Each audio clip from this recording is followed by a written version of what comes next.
To talk about some of those foreign policy objectives and challenges with Margaret Brennan, who covers the State Department. There's a lot on the president's plate. In addition to keeping this country safe, yes.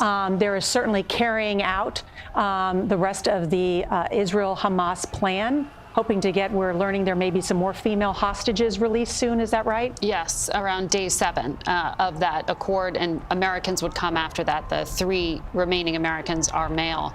And that's just one piece of what is really a Middle East that's being reshaped because of a much weaker Iran.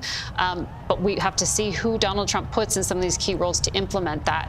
But he's coming into power, and I thought it was so interesting, Nora. It is such a tense moment in time, and he said in his inaugural address that his job is to be a peacemaker and avoid getting into wars.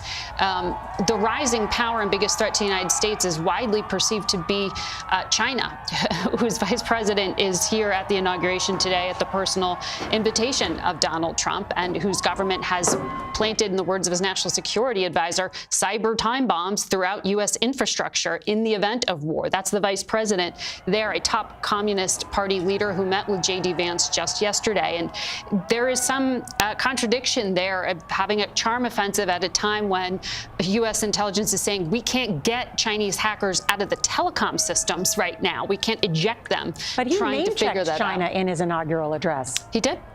Another big conflict we haven't talked much about today is Ukraine. And that is something that during the campaign, you heard Donald Trump and many of the perceived isolationist members of his movement railed against helping Ukraine arm itself to expel Russia. He's named an envoy, Keith And one Kellogg. of the questions I think that you and I tried to get J.D. Vance to answer in our vice presidential debate was the future of U.S. policy towards Ukraine, and whether they would push to cut off funding for Ukraine. That's right. Plan. And it was notable during Pete Hegseth's hearing, as the incoming SecDef potentially, or Secretary of Defense, he did not name check Ukraine once. Nothing. So that is pretty remarkable that the largest land war in Europe, in which the U.S. is not part of, but certainly monitoring and part of in terms of being the largest weapons supplier to Ukraine and trying to, in the view of President Biden, stop it from threatening NATO more directly, thus triggering U.S. intervention. He's saying, it's all going to be done. Keith Kellogg is the envoy who's been named, and the Trump administration has vowed to end the war. He said first 24 hours. Now they're giving themselves 100 days to come up with a peace plan. Just a reminder that in many of those weapons and weapon systems that we have provided for Ukraine are built by American-made companies, yes. Many of them in America, and are jobs that have stayed here in America as those billions of dollars have been spent to help aid Ukraine in that war that was started by Russia in Ukraine there. And then finally, Margaret, as we're hopping around the world and getting your expertise on this, I understand because we heard President Trump talk about Panama and the Panamanian Canal, we have heard from the Panamanians just recently. The Panamanian president out with a social media statement rejecting the premise of what Donald Trump said in that inaugural address, that China actually was in control of the Panama Canal and that the U.S. would retake control. Wasn't clear if Trump meant eject the Chinese influence or actually physically seize the Panama Canal. But the president of Panama really pushing back publicly against that. And Nora, it's interesting as we talk about the world leaders who have gathered. Some of them are political party heads. They're not necessarily heads of state, but the political parties are also of note. I mentioned earlier the leader of the far-right party, AfD, from Germany, whose leader has had cases against him because he's echoing Nazi statements within his own country.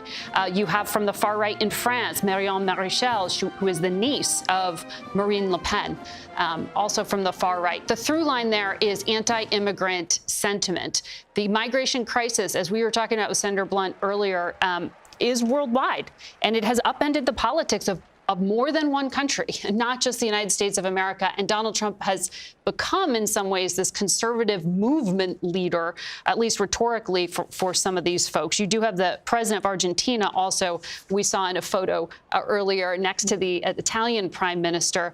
Javier Milei is also really sort of recasting himself as a Trump acolyte. Make Argentina great again was one of his slogans, borrowed MAGA there. Hard to miss him. And the first gathering of foreign leaders ever of this rank normally diplomats are Right. here, right? But never heads of state before. So to have Right. the Italian prime minister, who's the head of government, the Yes. Argentine and Paraguayan presidents, that's a first today, at least in inaugural history.